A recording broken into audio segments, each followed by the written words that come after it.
नमस्कार प्रिय विद्यार्थियों। आज हम चर्चा करेंगे राज्यपाल के पद की आवश्यकताओं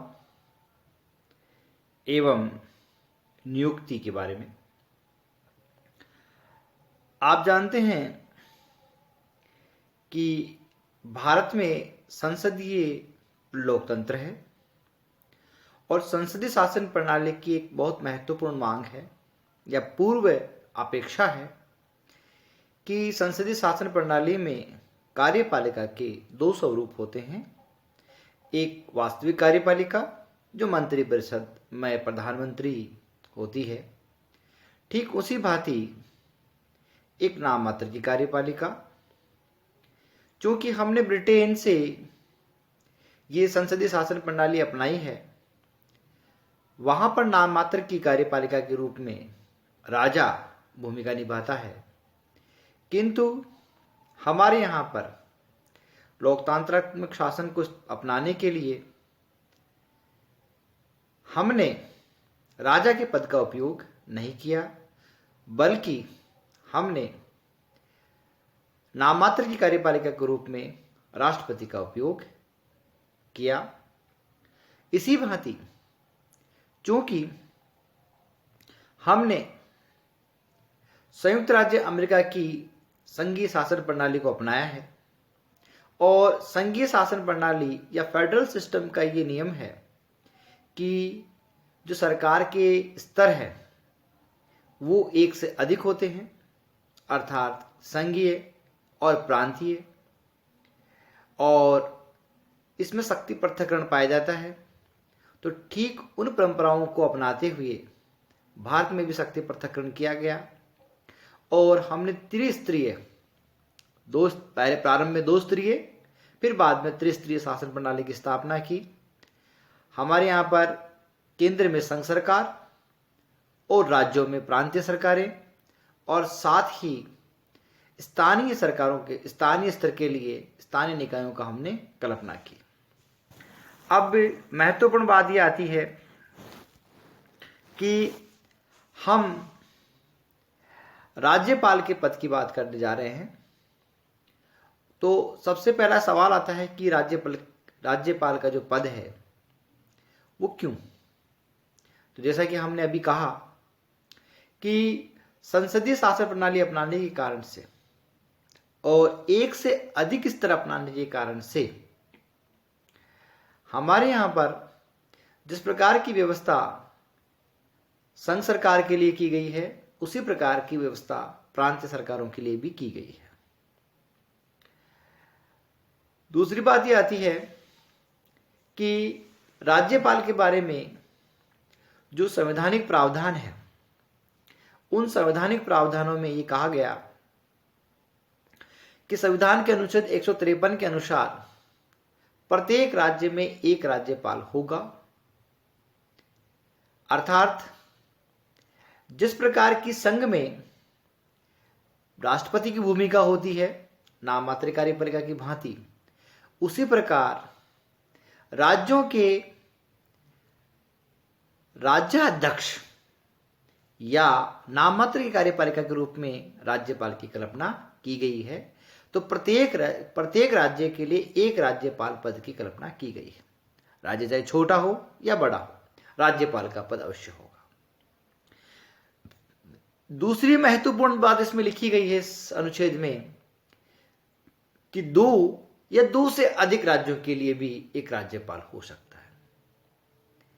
ये इस प्रकार की परिस्थिति है कि अगर सरकार ने, केंद्र सरकार ने या राष्ट्रपति ने किसी राज्य में राज्यपाल की नियुक्ति नहीं की है, तो ऐसी परिस्थिति में किसी और राज्य के राज्यपाल को उस राज्य का जिसमें राज्यपाल की नियुक्ति नहीं है का अतिरिक्त कार्यभार देकर के उसको भी राज्यपाल बनाया जा सकता है।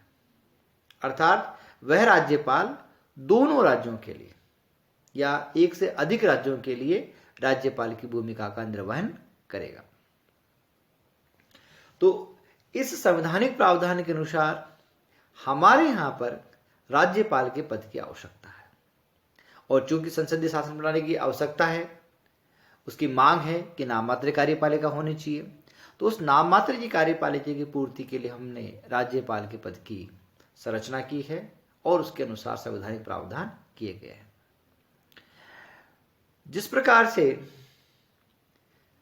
संघ में राष्ट्रपति को संघ की कार्यपालिका सहित शक्तियां निहित की गई थी, उसी प्रकार संविधान के अनुच्छेद 154 के अनुसार राज्य की कार्यपालिका शक्तियां राज्यपाल में निहित होगी। आर्टिकल 53 ये कहता है कि संघ की कार्यपालिका शक्तियां राष्ट्रपति में निहित होगी, और आर्टिकल 154 ये कहता है कि राज्य की कार्यपालिका शक्तियां राज्यपाल में निहित होगी, जिसे वह स्वयं या अपने अधीनस्थ अधिकारियों के माध्यम से, अर्थात अधीनस्थ अधिकारी का तात्पर्य हमने पिछली बार भी कहा था कि राज्यपाल का जो अधीनस्थ अधिकारी हैं वो मंत्रिपरिषद है। राज्यपाल अपने शक्तियों का जो प्रदान करता है या उनको डेलीगेट करता है वो मंत्रिपरिषद है। मुख्यमंत्री मंत्रिपरिषद का मुखिया होने के कारण से सर्वाधिक शक्तियों का उपयोग करता है और वह मंत्रिपरिषद का निर्माता, संचालक और संहारक है। जिस प्रकार से हमने बात संघीय शासन प्रणाली के या केंद्रीय शासन प्रणाली की जब बात की थी, तब हमने कही थी कि प्रधानमंत्री जो है वो मंत्रिपरिषद का निर्माता, संचालक और संहारक है। उसी प्रकार से राज्यों में मुख्यमंत्री मंत्रिपरिषद का निर्माता, संचालक और संहारक है। तो ऐसी परिस्थितियों में मुख्यमंत्री के पास सर्वाधिक शक्तियां होती है, तो जो राज्यपाल है उसके जो अधीनस्थ अधिकारी हैं वो मंत्री है। राज्यपाल जो है अपनी शक्तियों का बंटवारा मंत्रियों में करता है। जिस पोर्टफोलियो की बात की जाती है या विभागीकरण की बात की जाती है वो राज्यपाल द्वारा मंत्रियों को दिए जाते हैं। अब ये अलग बात है कि कौन व्यक्ति मंत्री बनेगा या कौन व्यक्ति मंत्रिपरिषद में रहेगा, इसका निर्णय राज्यपाल नहीं करता है, इसका निर्णय मुख्यमंत्री करता है। इसलिए मुख्यमंत्री के पास में सर्वाधिक शक्तियां हैं। लेकिन अधीनस्थ अधिकारियों के माध्यम से जब शक्तियों का उपयोग की बात की जाएगी तो राज्यपाल भी अपने मंत्रियों के माध्यम से विभिन्न विभागों का या कार्यपालिका शक्तियों का संचालन करता है। तो अब जब हमने ये तय किया कि हमारे यहां पर फेडरल सिस्टम जैसा, जिसको हम संघ सरकार या यूनियन कहते हैं, की व्यवस्था होगी, अर्थात केंद्र और राज्यों में शक्तियों का विधिवत बंटवारा किया गया है। संघ सूची, राज्य सूची और संवर्धित सूचियां बनाई गई है और प्रत्येक जो है वो अपने अपने क्षेत्र में काम स्वतंत्र रूप से काम करता है। तो ऐसी परिस्थिति में आवश्यकता हो आई कि प्रांतीय स्तर पर नाम मात्र की कार्यपालिका की भूमिका कौन निभाएगा। तो प्रांतीय स्तर पर या राज्यों के स्तर पर नाम मात्र की कार्यपालिका की भूमिका निर्वहन के लिए राज्यपाल के पद की कल्पना की गई है और इसीलिए राज्यपाल के पद का संरचना की गई है। अब ये आती है कि साहब राज्यपाल की नियुक्ति कौन करेगा। तो राज्यपाल की नियुक्ति जो है वो हमने कनाडा में प्रावधान है कि जो संघीय सरकार है, जो फेडरल सरकार है या सेंट्रल सरकार है या यूनियन जो है, वो राज्यपाल की वहां पर नियुक्ति करता है। किंतु कनाडा में भारत की भांति केंद्र और राज्यों के बीच में शक्तियों का बंटवारा नहीं किया गया है और कनाडा भी मूल रूप से भारत की तरह एक यूनियन है। अब हमने ये प्रणाली अपनाई कि जो राज्यपाल है उस राज्यपाल का चयन संघ सरकार के द्वारा किया जाना चाहिए और इसके लिए प्रावधान भी किया गया। संविधान के अनुच्छेद 155 में यह प्रावधान किया गया कि राष्ट्रपति अपने हस्ताक्षर और मुहर सहित एक अधिपत्र अर्थात वारंट द्वारा राज्यपाल की नियुक्ति करता है। अर्थात प्रत्येक राज्यपाल की नियुक्ति राष्ट्रपति के द्वारा की जाती है। अब महत्वपूर्ण बात यह आती है कि ये जो प्रावधान किया गया कि राज्यपाल की नियुक्ति अपॉइंटमेंट राष्ट्रपति द्वारा की गई, और राज्यपाल जो है वो एक नियुक्त या संघ सरकार द्वारा मनोनीत व्यक्ति है, वो निर्वाचित व्यक्ति नहीं है। केंद्र में हमने जब बात की राष्ट्रपति की, तो हमने कहा कि साहब हमारा जो राष्ट्रपति है वो देश का प्रथम नागरिक है, वो राज्याध्यक्ष है और साथ में वह निर्वाचित है। राष्ट्रपति के निर्वाचन के लिए लंबी चौड़ी प्रक्रिया अपनाई गई। देश के प्रत्येक राज्य से इसके लिए वोटिंग होती है। जो विधानमंडल के मेंबर्स होते हैं वो उसके लिए वोट करते हैं। अब जब ये बात आई तो संविधान सभा में भी ये बात आई कि राज्यपाल, चलो ठीक है कि हमने राष्ट्रपति के लिए एक निर्वाचन प्रणाली जो यूएसए में अपनाई जाती है उसको अपना लिया, एक इलेक्टोरल कॉलेज हमने बना करके उसकी नियुक्ति हम राष्ट्रपति का निर्वाचन करते हैं। किंतु जब ये बात राज्यपाल के लिए आई, क्योंकि राज्यपाल भी या राज्यों में भी ठीक केंद्र की भांति शासन संचालन होगा, तो ऐसी परिस्थितियों में जो संविधान सभा की प्रांतीय संविधान समिति थी उसने ये राय प्रकट की थी कि राज्यपाल राष्ट्रपति की भांति निर्वाचित व्यक्ति होना चाहिए। और इसी प्रकार का विचार टीटी कृष्णमाचारी, श्रीमती दुर्गाबाई देशमुख और पंडित गोविंद बल्लभ पंत ने भी प्रकट किया था। किंतु संविधान सभा में महत्वपूर्ण प्रभाव रखने वाले व्यक्ति doctor H.N.. Kunzru, doctor Bhimrao Ambedkar और पंडित जवाहरलाल नेहरू ने इस बात को रखा कि राज्यपाल निर्वाचित न होकर केंद्र सरकार द्वारा नामजद व्यक्ति होना चाहिए। और उन्होंने इसमें अपने तर्क ये दिया कि यदि निर्वाचित व्यक्ति और लोकप्रिय मंत्रिमंडल जो राज्य के नागरिकों द्वारा निर्वाचित होगा, अगर उनमें आपसी तालमेल नहीं हो, सामंजस्य नहीं हो, अगर वो शक्तियों के बंटवारे को लेकर लड़ पड़े, तो ऐसी परिस्थिति में राज्यों में जो संवैधानिक संकट होगा उस संवैधानिक संकट का निराकरण करना संभव नहीं होगा। और इस भांति संविधान सभा में जो बहस चली उस पर महत्वपूर्ण बात यह रही कि नामजद जो व्यक्ति हैं, जो चाहते थे कि राज्यपाल नामजद हो, उन्होंने अपने तर्क रखे। उन्होंने पहला तर्क ये रखा कि चुनावी मुद्दे और व्यक्तिगत संघर्ष से और निर्वाचन के जो दुष्परिणाम हैं उससे बचा जा सकता है।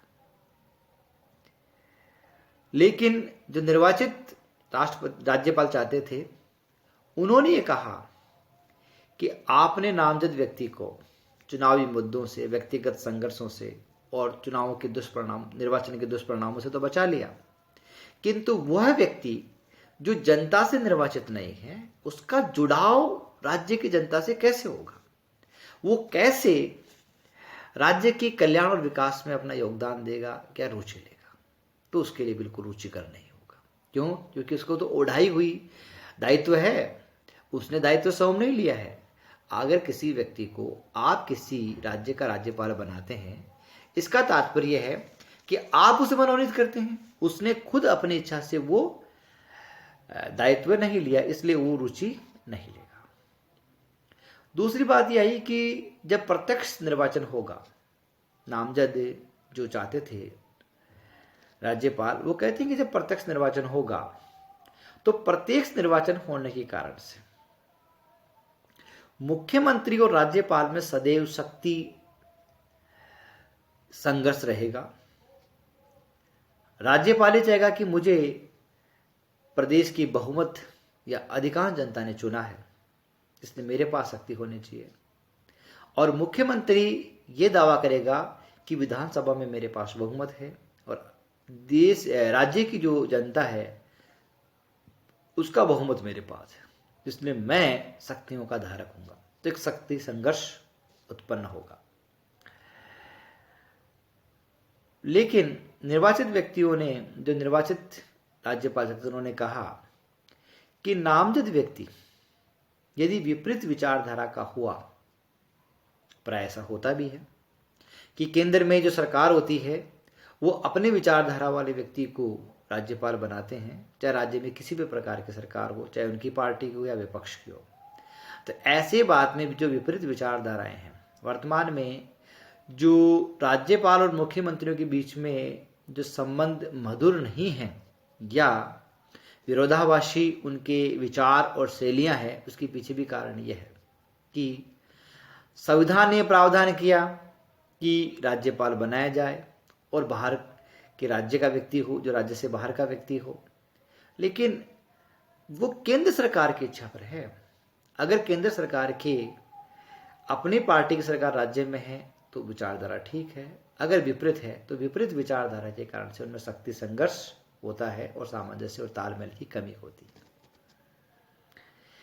फिर ये बात रखी गई कि अगर राज्यपाल का भी निर्वाचन होगा तो पूरी राज्य की जनता को एक व्यक्ति के निर्वाचन के लिए, जो केवल कार्यपालिका शक्तियों के नाम मात्र का धारक होगा, उसके लिए निर्वाचन करना क्या ठीक रहेगा? तो ये बिल्कुल ठीक नहीं रहेगा कि राज्य पर अनावश्यक बोझ होगा। लेकिन दूसरे पक्ष के लोगों ने कहा कि जब राष्ट्रपति निर्वाचित हो सकता है तो राज्यपाल क्यों नहीं? भाई, राष्ट्रपति भी तो नाम मात्र की कार्यपालिका है। ये अलग बात है कि राष्ट्रपति को हमने विभिन्न शक्तियां दे करके उसके पद का महिमा मंडन किया है और उसे इतनी प्रकार की प्रिविलेज और इस प्रकार का सम्मान दिया है कि वो अपने आप को गौरवान्वित महसूस करे। तो आप नहीं चाहते कि राज्यपाल भी राज्य की जो प्रमुख है, जिसके नाम से राज्य का शासन चलाया जाएगा, वो व्यक्ति भी इस प्रकार का व्यक्ति हो कि उसको भी अपने आप को गौरवान्वित होने का मौका मिले। ऐसा नहीं हो कि किसी सेंट्रल गवर्नमेंट ने उसको बिठा दिया और वो बैठ गया। तो ऐसी परिस्थितियों में आता है कि वो भी एक निर्वाचित व्यक्ति होना चाहिए। फिर जो पहला पक्ष उसने कहा कि आप ये चाहते हैं कि व्यक्ति निर्वाचित हो, ठीक है, लेकिन आप इस बात को उठा के देख लिए कि जब उसको पता चलेगा, राजनीतिक पार्टियों को जब ये पता चलेगा कि राज्यपाल के पास शक्तियां कम है और मुख्यमंत्री के पास शक्तियां ज्यादा है, तो वो स्वाभाविक रूप से बात की कहते कि वो प्रैक्टिस में ले आएगी कि राज्यपाल किसी भी व्यक्ति को बना दो, क्या फर्क पड़ता है, किसी व्यक्ति को खड़ा कर दो, जीत जाएगा, राज्यपाल बन जाएगा। लेकिन मुख्यमंत्री वो प्रमुख व्यक्ति को बनाएंगे जिसके पास में कहते कि सत्ता की चाबी होगी या जिसके पास में पार्टी की चाबी होगी, वह व्यक्ति मुख्यमंत्री बनेगा। तो ऐसी परिस्थितियों में वो अपने आप ही जो पार्टियां हैं वो कमजोर राज्यपाल का निर्वाचन कराएगी और मुख्यमंत्री शक्तिशाली व्यक्ति को बनाएगी। इससे क्या होगा?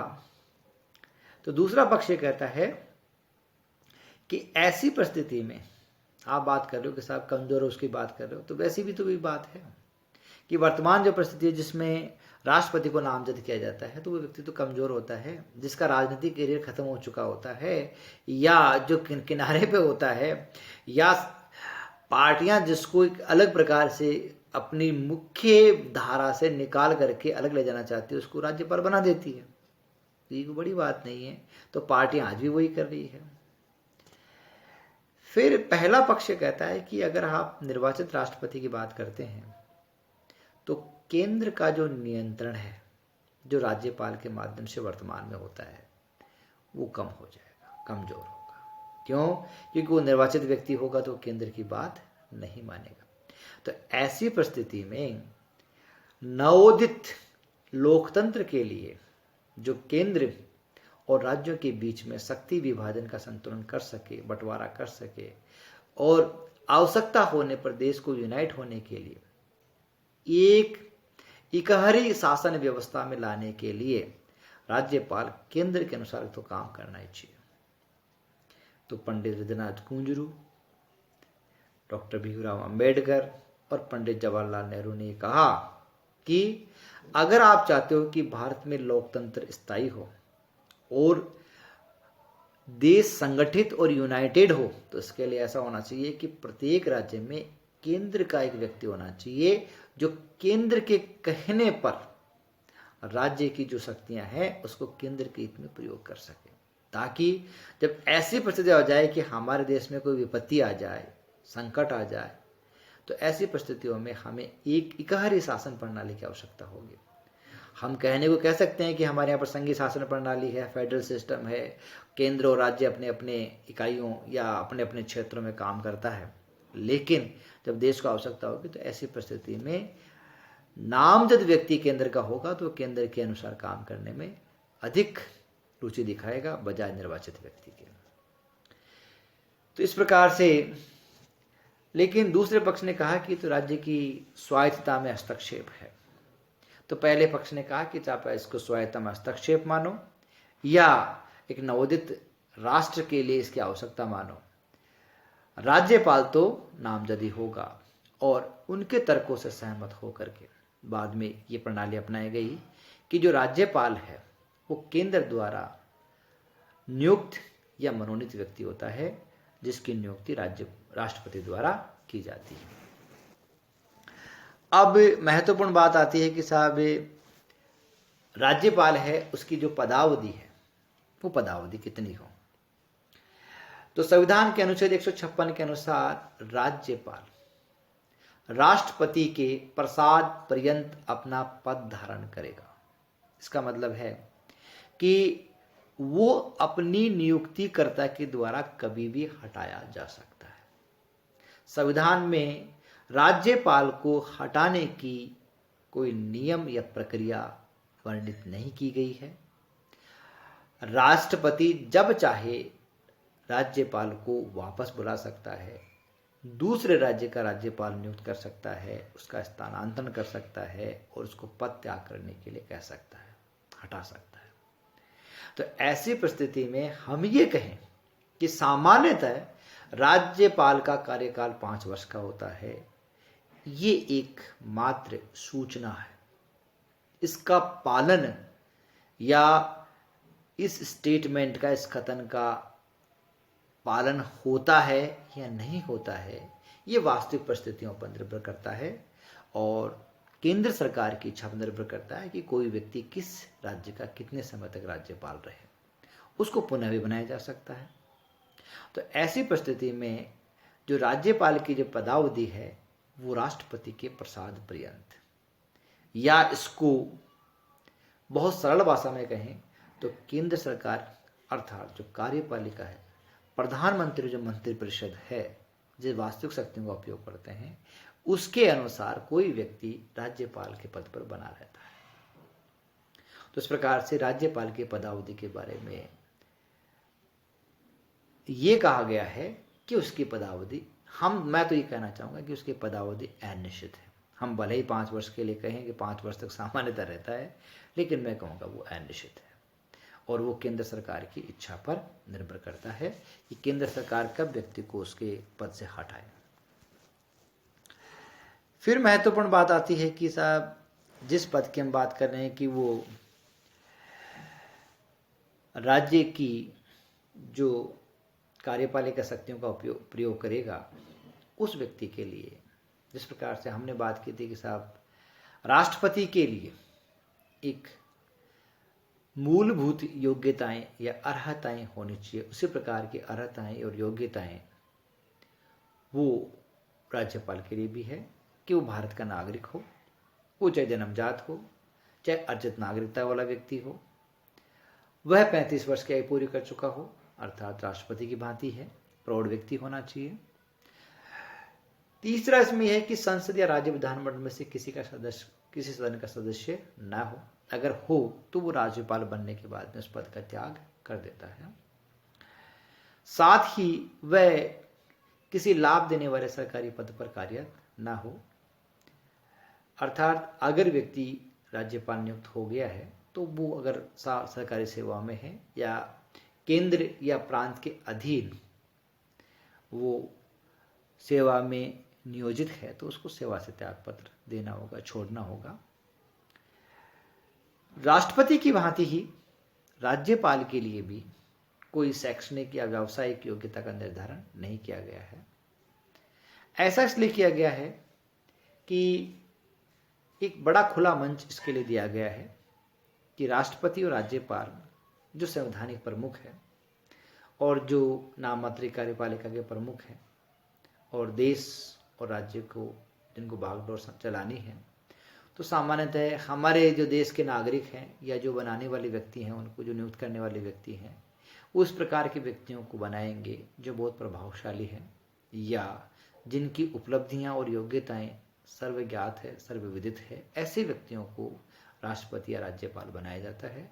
तो ठीक राज्यपाल के लिए भी शैक्षणिक और व्यावसायिक योग्यताओं का नहीं रखा गया है। तो इस प्रकार से इस व्याख्यान में हमने ये चर्चा की कि जो राज्यपाल है उसकी आवश्यकता संवैधानिक प्रावधानों के अनुसार देखा जाए तो हमने संसदीय शासन प्रणाली अपनाई है, संसदीय लोकतंत्र है। संसदीय लोकतंत्र में नाममात्र कार्यपालिका के लिए ऐसे व्यक्ति का होना चाहिए। और दूसरी महत्वपूर्ण हमने बात यह की कि साहब राज्यपाल जो है वो मनोनीत हो या निर्वाचित हो। तो हम ये देखते हैं कि अगर राज्यपाल निर्वाचित होगा तो अनावश्यक रूप से ये स्वाभाविक बात है कि वह मुख्यमंत्री से सत्ता संघर्ष करेगा, अधिक से अधिक शक्तियों को अपने पास प्राप्त करने की कोशिश करेगा। मुख्यमंत्री और राज्यपाल के बीच में सत्ता संघर्ष रहेगा, जिससे राज्य का कल्याण और विकास अवरुद्ध हो सकता है, रुक सकता है। तो ऐसी परिस्थितियों में स्वाभाविक रूप से ये देखा जाता है कि राज्यपाल जो है वो मनोनीत ही होना चाहिए, नामजद होना चाहिए। और महत्वपूर्ण बात यह है कि राज्यपाल जो है वो राष्ट्रपति के प्रसाद पर्यंत रहता है, तो इसकी समयावधि निश्चित नहीं की जा सकती। कहने को हम कह सकते हैं उसको प्राय 5 वर्ष के लिए नियुक्त किया जाता है, लेकिन वो केंद्र सरकार की इच्छा पर निर्भर करता है। फिर महत्वपूर्ण बात हमने रखी कि इस व्याख्यान में कि राज्यपाल जो है उसकी योग्यताएं, क्योंकि हमने राष्ट्रपति और राज्यपाल जैसे प्रभुत्व या महत्वपूर्ण पदों के लिए हमने कोई शैक्षणिक या व्यावसायिक योग्यता नहीं रखी है। ये भारत में एक स्वस्थ लोकतंत्र की ओर कदम है कि हमने ऐसे व्यक्तियों को राष्ट्रपति या राज्यपाल बनाया है जो अपने क्षेत्र में निष्णात रहे हैं, प्रभावशाली व्यक्तित्व रहे हैं और जिनकी अपनी ख्याति और उपलब्धियां गौरवान्वित करने वाली रही है। इस व्याख्यान में इतना ही।